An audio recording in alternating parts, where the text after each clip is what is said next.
Good morning students, this is Rajpal in front of you. और हम +2 chemistry के अंदर है। बच्चा इलेक्ट्रोकेमिस्ट्री हमारा चैप्टर चला हुआ है, बोर्ड पे देखने से पता भी चल रहा होगा आपको।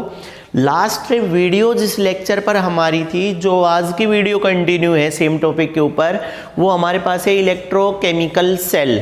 बच्चा इलेक्ट्रोकेमिकल सेल की कंप्लीशंस हो गई थी। जस्ट अगर पूछा जाए तो इलेक्ट्रोकेमिकल सेल के अंदर बताया जा रहा है कि इलेक्ट्रोकेमिकल सेल में इनडायरेक्ट रिडॉक्स करवाई जा रही है। इनडायरेक्ट रिडॉक्स दैट मीन्स एक बीकर में एक इलेक्ट्रोड को रख दिया, दूसरे बीकर में दूसरे इलेक्ट्रोड को रख दिया और दोनों को एक्सटर्नली किसी वायर के साथ कनेक्ट कर दिया हमने। बीच में दोनों के दोनों वायर, अगर इलेक्ट्रोकेमिकल सेल का फिगर अगर आपको याद है, डेनियल गैल्वेनिक सेल, तो वहाँ पर ये बात निकल करके आती थी कि सॉल्ट ब्रिज के साथ उसको अटैच किया गया था।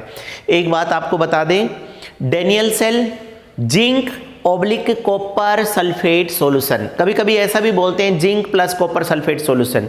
तो आप याद रखिएगा, ईच एंड एवरी इलेक्ट्रोकेमिकल, बहुत ध्यान से सुनो बच्चा मुझे, each and every electrochemical cell may or may not be the Daniell, but Daniell cell always be the electrochemical cell. पहले इस चीज को सुन लो, क्योंकि इलेक्ट्रोकेमिकल सेल में ऑब्वियसली दो अलग अलग मेटल होनी है एज एन इलेक्ट्रोड। तो कोई भी दो डिफरेंट मेटल के इलेक्ट्रोड को अगर यूज करके आप सेल तैयार कर रहे हैं तो पक्का वो इलेक्ट्रोकेमिकल सेल होगी। बट ऐसा जरूरी तो नहीं है ना कि इलेक्ट्रोकेमिकल सेल के अंदर लेफ्ट साइड में हमेशा जिंक ही मिलेगा। इसलिए हमने बोला है कि हर इलेक्ट्रोकेमिकल सेल हमेशा डेनियल हो ऐसा जरूरी नहीं है, बट डेनियल में तो इलेक्ट्रोकेमिकल की कंडीशन सेटिस्फाइड होती है, इसलिए डेनियल हमेशा इलेक्ट्रोकेमिकल होगी। इलेक्ट्रोकेमिकल कभी डेनियल हो ऐसा जरूरी नहीं है, मे बी हो भी सकती है बट हो ऐसा कंपल्सन नहीं है। अब इसका मतलब एक कंक्लूजन निकला कि सर आप ये कहना चाहते हैं कि जिंक और कॉपर सल्फेट के बीच में अगर रिएक्शन होती है तो डेनियल सेल की कंडीशन है। तो जवाब आएगा बिल्कुल सही। हम यही बताना चाह रहे हैं कि if the reactions are carried out between zinc and copper sulphate, then at that condition the cell is only valid to mention as the Daniell cell. उसी वक्त हम उसको डेनियल सेल बोलेंगे। आज का जो टाइटल है गाइस, सबसे ऊपर लिखा हुआ है स्टैंडर्ड इलेक्ट्रोड पोटेंशियल।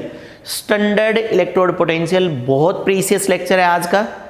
इस लेक्चर के बगैर आगे का काम नहीं होगा। न्यूमेरिकल के लिए तैयार कर रहे हैं, एक 2 मार्क्स का न्यूमेरिकल पक्का आता है जो आगे टॉपिक आएंगे उसके ऊपर। गाइस सबसे पहला एक बात आती है कि हमारे पास जो स्टैंडर्ड इलेक्ट्रोड पोटेंशियल है, बहुत सारे डाउट रहेंगे कि स्टैंडर्ड इलेक्ट्रोड पोटेंशियल होंगे क्या, स्टैंडर्ड इलेक्ट्रोड पोटेंशियल कैलकुलेट कैसे करेंगे, और आखिर स्टैंडर्ड इलेक्ट्रोड पोटेंशियल को अरेंज करना किस तरह से है, and a lot of many more doubts are there. ये सारी बातें हैं। सबसे पहले एक चीज याद सुनिएगा, हम एक सिंपल वर्ड को लेते हैं स्टैंडर्ड, तो फिर एक जवाब आता है दैट ऑलवेज रिमेन्स सेम और दैट ऑलवेज रिमेन्स फिक्स। एक ऐसी चीज जो हमेशा स्थिर रहती है हम उसको स्टैंडर्ड बोलेंगे। स्टैंडर्ड इलेक्ट्रोड पोटेंशियल यहाँ पर बोला गया है, in order to measure the standard electrode potential some reference electrode is chosen which is called as SHE। मतलब ये आ गया कि स्टैंडर्ड इलेक्ट्रोड पोटेंशियल को अगर आपको पढ़ना है तो आपको SHE को पढ़ना है।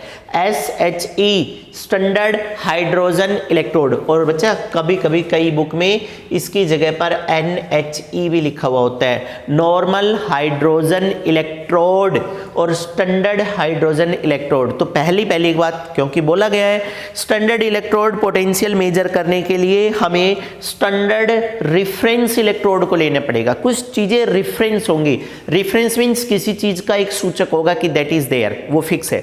अब बात करते हैं कि चलो स्टैंडर्ड तक पहुंचेंगे। बात ये आती है कि वो जरूरत क्यों पड़ी, स्टैंडर्ड इलेक्ट्रोड पोटेंशियल को मेजर करने की जरूरत क्यों पड़ी, कहां तक हम वहां पहुंचेंगे। उससे भी पहले एक बात और करते हैं, जो ये हमारे पास इलेक्ट्रोकेमिकल सेल हुई उसमें कि WHW the salt bridge is not present there. बहुत अच्छा क्वेश्चन है रीजनिंग का कि इलेक्ट्रोकेमिकल सेल में अगर सॉल्ट ब्रिज को ना डालें तो क्या होगा।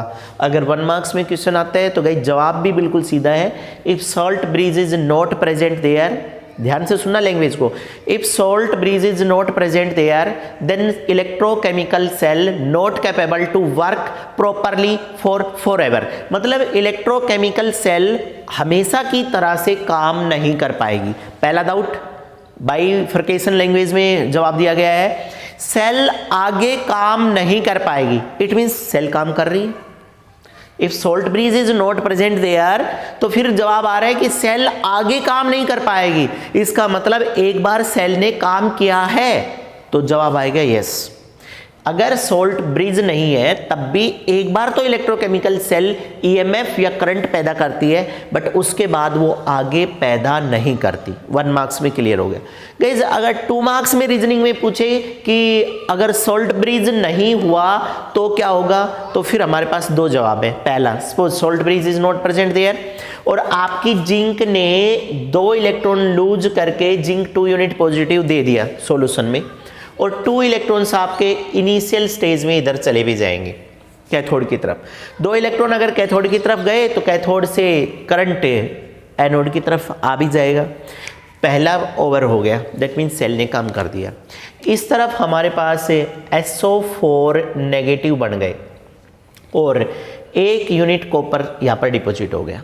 अब सेकेंड राउंड में देखिएगा, अब जैसे ही सेकंड राउंड में, बहुत ध्यान से देखोगे, सेकंड राउंड में जैसे ही जिंक अपने 2 इलेक्ट्रॉन लूज करके Zn2 यूनिट पॉजिटिव बनाएगी, तो जो 2 इलेक्ट्रॉन लूज होंगे ना, वो जैसे ही 2 इलेक्ट्रॉन यहाँ से बाहर चलना चाहेंगे, Zn2 यूनिट पॉजिटिव और इलेक्ट्रॉन नेगेटिव, इनके बीच में अट्रैक्शन हो जाएगा।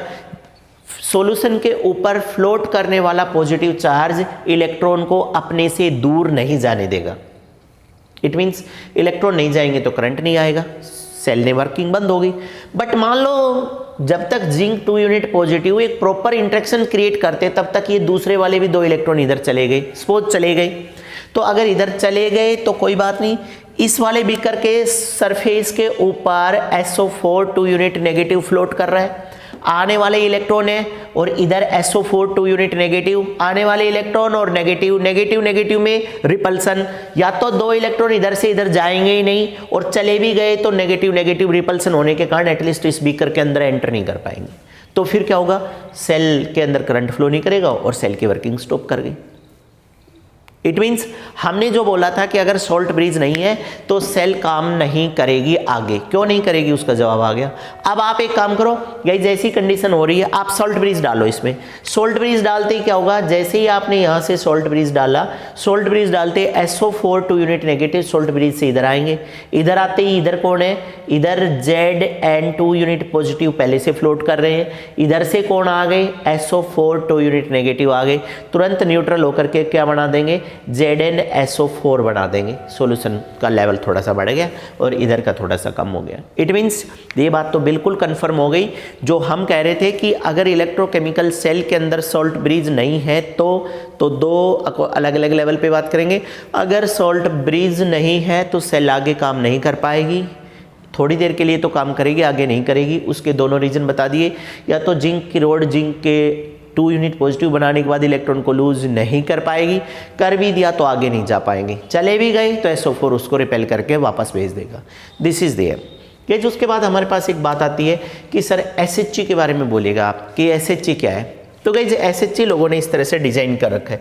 एक ग्लास की ट्यूब है, डोम शेप, यहाँ से होलो है, इस जगह से हम हाइड्रोजन गैस पास करते हैं, इनबिल्ट है। जब ये बनती है उसी वक्त इसके अंदर से ये वायर, कनेक्टिंग वायर यहाँ है हमारे पास, हाइड्रोजन गैस यहाँ से पास करेंगे। यहाँ पर सॉल्यूशन लिया हुआ है 1 मोलर HN यानी कि H2SO4 डाल देते हैं हम यहाँ पर। प्लेटिनम की फॉइल है and that is connected with platinum black. Platinum foil को प्लेटिनम ब्लैक से, फिगर को ध्यान से देख लें, यही फिगर आपको रोज अरेंज करनी है।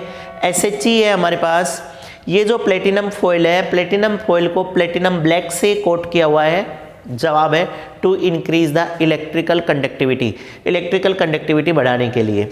उसके बाद गाइस एक बात स्ट्रेट फॉरवर्ड आएगी प्रूफ के साथ। SHG can act as both cathode and anode, मतलब SHG कैथोड और एनोड दोनों की तरह से काम करती है। लैब में टीचर जब एनुअल प्रैक्टिकल एग्जाम्स में आते हैं तो वाइवा में जरूर पूछते हैं कि बच्चा आप बस इतना बता दो SHG कैथोड की तरह से काम करेगी, एनोड की तरह से काम करेगी या दोनों, तो जवाब आएगा दोनों की तरह से काम करेगी। अगर आपने SHG को कैथोड पर लगा रखा है तो 2H ion plus 2 electron hydrogen gas बना देंगे। और हाइड्रोजन गैस भी liberated from that side, cathode side से।